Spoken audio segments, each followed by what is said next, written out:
Congress, Rajad, VIP और इन लोगों में सर फुटौल हो रहा है। पैसे लेकर के टिकट बेचना और पैसे का खेल हुआ है। लेकिन अब टिकट बेचने का भी काम महागठबंधन राष्ट्रीय जनता दल कांग्रेस कर रही है। नमस्कार, लाइव बिहार देख रहे हैं आप, आपके साथ मैं स्नेहा गुप्ता।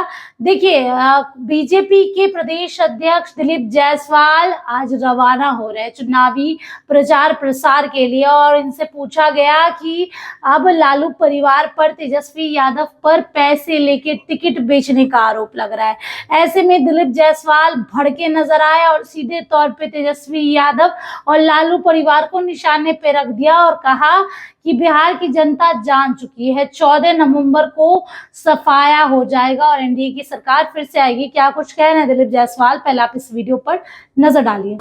सब लोगों को दीपावली की शुभकामना। सर, पप्पू यादव ने अभी कहा है कि महागठबंधन को तोड़ लेना चाहिए, इसे गठबंधन का कोई फायदा नहीं है। देखिए, पप्पू यादव जी क्या कह रहे हैं,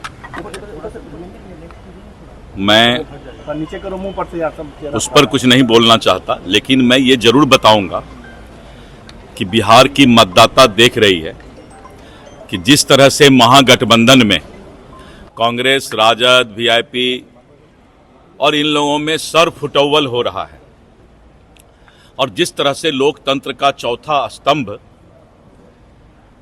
और सोशल मीडिया और मीडिया ने वीडियो दिखाया है, जो माहौल महागठबंधन का पैसे लेकर के टिकट बेचना और पैसे का खेल हुआ है। अभी तक तो हम लोगों ने सुना था, देखा था कि लालू जी के ज़माने में, राष्ट्रीय जनता दल के ज़माने में ज़मीन लेकर के नौकरी मिलता था। अभी तक हम लोगों ने देखा था कि कांग्रेस के ज़माने में बड़े बड़े घोटाले हुए थे। लेकिन अब टिकट बेचने का भी काम महागठबंधन राष्ट्रीय जनता दल कांग्रेस कर रही है, और ये मैं नहीं बोल रहा हूं, ये मीडिया में उसका विस्तृत तौर पे जानकारी आ रही है। महागठबंधन आज तक सीट का बंटवारा नहीं कर पाया, आज तक उम्मीदवारों की घोषणा नहीं कर पाई। मतदाता और जनता इस बात को देख रहा है कि जो राष्ट्रीय जनता दल कांग्रेस महागठबंधन आज तक सीट का बंटवारा नहीं कर पाया, वो सरकार कैसे चला सकता है।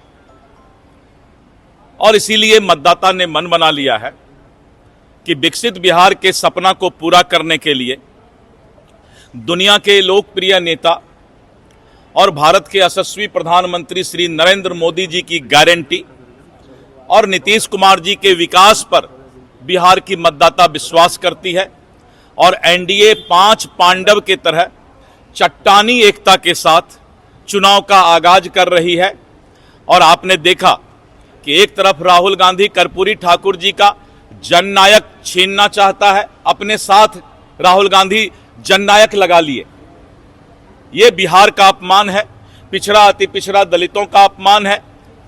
बिहार ये कभी बर्दाश्त नहीं करेगा कि जननायक दूसरा कोई अपने नाम के पीछे लगाए, क्योंकि बिहार में जननायक कर्पूरी ठाकुर जी ही हैं। और नरेंद्र मोदी जी ने, भारत के यशस्वी प्रधानमंत्री जी ने ये अपना स्ट्रांग विल पावर, और उन्होंने ये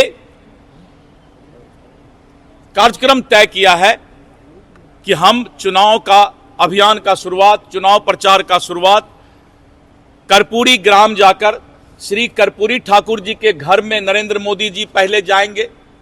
वहां पर भारत रत्न जननायक कर्पूरी ठाकुर जी को श्रद्धांजलि अर्पित करेंगे, तब चुनाव का प्रचार शुरू करेंगे। तो एक तरफ नरेंद्र मोदी जी का ये विचार कि जननायक कर्पूरी ठाकुर जी को पहले उनके गांव में जाकर श्रद्धांजलि अर्पित करके 24 अक्टूबर को समस्तीपुर और बेगूसराय में जनसभा करेंगे, और वहीं पर राहुल गांधी और इंडी गठबंधन जननायक का ही उनका जो है, और वो जो उनको सम्मान मिला है उसको छीनने का प्रयास कर रहा है। धन्यवाद। तो सुना आपने क्या कुछ कहा दिलीप जायसवाल ने। सीधे तौर पे उन्होंने बता दिया कि तेजस्वी यादव इस बार जीतने वाले नहीं है। पहले भी हार का सामना किया, आगे भी हार का सामना करना ही पड़ेगा। अब बने रहिए हमारे साथ, तब तक के लिए बहुत बहुत शुक्रिया।